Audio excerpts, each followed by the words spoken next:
I-review natin ngayon ang MeTrade. Ito ay request ni Michael Santos. Kaya ito na sir, yung request mo. I-review natin kung ano itong MeTrade. Ano ba yung mga pwede natin i-trade dito? Ano ba yung benefits kapag magti-trade sa MeTrade? Ano ba yung mga bonus na matatanggap natin? At syempre, i-review natin, i-check natin kung legit ba mag-trade dito, safe ba yung capital natin, mawi-withdraw ba ang capital natin at yung kita natin. Kung hindi ba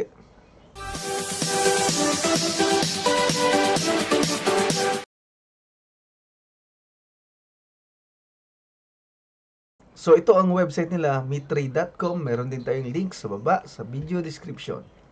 Ano ba ang MeTrade? So ang MeTrade ay bago, fresh, at madaling gamitin na trading platform. So ito ay trading platform. Ibig sabihin, trading broker ito. Pwede tayong mag-trade dito ng mga forex, ganyan, gold, silver, at marami pang iba.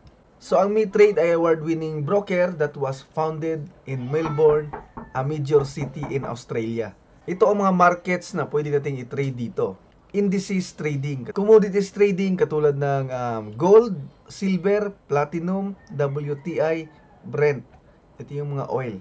Okay? Share trading. So pwede kayo mag-trade ng mga Microsoft, Apple, Amazon, Alphabet, Walmart, Abbott at marami pang iba. So ano to? Stock market. Ang MeTrade ay may sariling trading platform. Meron silang mobile app. At meron din silang browser na trading platform. Okay, so meron silang sariling trading platform. Sa MeTrade, nagbibigay rin sila ng forecast. Ano ba yung forecast? Katulad nito, sa Euro USD, makita natin na bullish yung forecast sa Euro USD. Ibig sabihin, pataas, magbabay ka lang, ganyan. Kasi makita natin, 57% bullish, 43% lang yung bearish or pababa. Ayan, katulad ng USD GPY, 83% bearish. So, pababa yung USD GPY. Ito yung forecast nila. So, makakuha ka ng idea kung anong trade yung gagawin mo, buy or sell. Meron din silang sentiment index, kung sino yung malakas, buyer ba or seller. So, katulad nito, maraming naglong sa AUD CAD, 93%. So, ibig sabihin, bullish.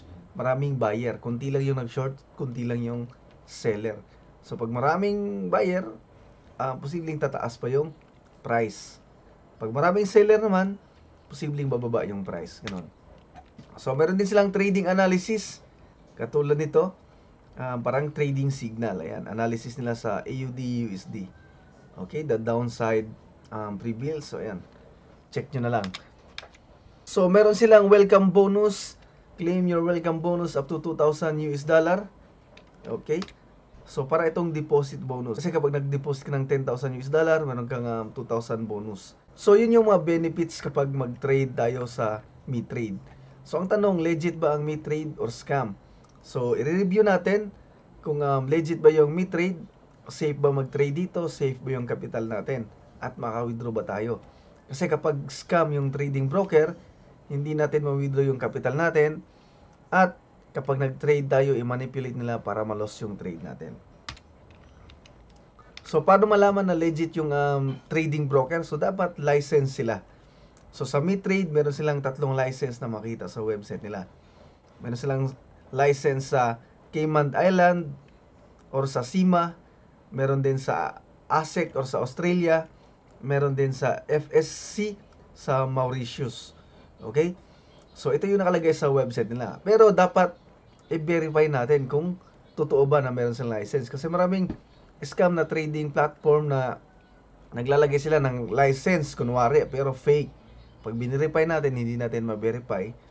So, yun yung mga scam na broker. So, i-verify natin kung totoo ba na may license sila sa 3 regulators na ito. So, ito yung mga forex regulators, top forex market regulators. Sila yung nagbibigay ng license at nagre-regulate sa mga broker. Okay?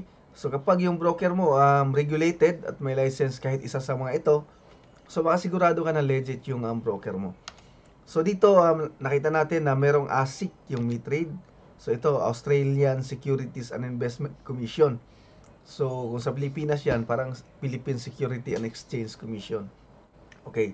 So, merong top regulator ang MeTrade. Kaya, solid na trading broker ito kung totoo at ma-verify natin yung license nila. So, chinek natin sa website ng CIMA or Cayman Islands Monetary Authority at na-verify natin na may license ang MeTrade Holding Ltd. Makita natin. So, nakaregister sila sa CIMA. Pero ito ay hindi top forex regulator. Mas maganda na merong top forex regulator. Katulad itong ASEC or ng Australian Securities and Investment Commission. Okay? So, chinek natin doon at na-verify din natin ang MeTrade Global Pty Ltd ay registered sa ASEC. Kaya na-verify natin na may license ang MeTrade at legit sila. At ito ay top forex regulator. At chinek din natin sa Financial Services Commission Mauritius. So, na-check din natin na ang MeTrade International Ltd ay merong license dito. So, legit sila, na-verify natin. So, ang review natin sa MeTrade ay legit, licensed and regulated. So, safe kayong mag-trade dito, safe yung capital, safe yung investment niyo. At, siyempre, walang problema sa pag-withdraw kapag legit yung trading broker. So, meron din akong list ng top 10 legit brokers. I-check nyo lang sa www.top10legitforex.com.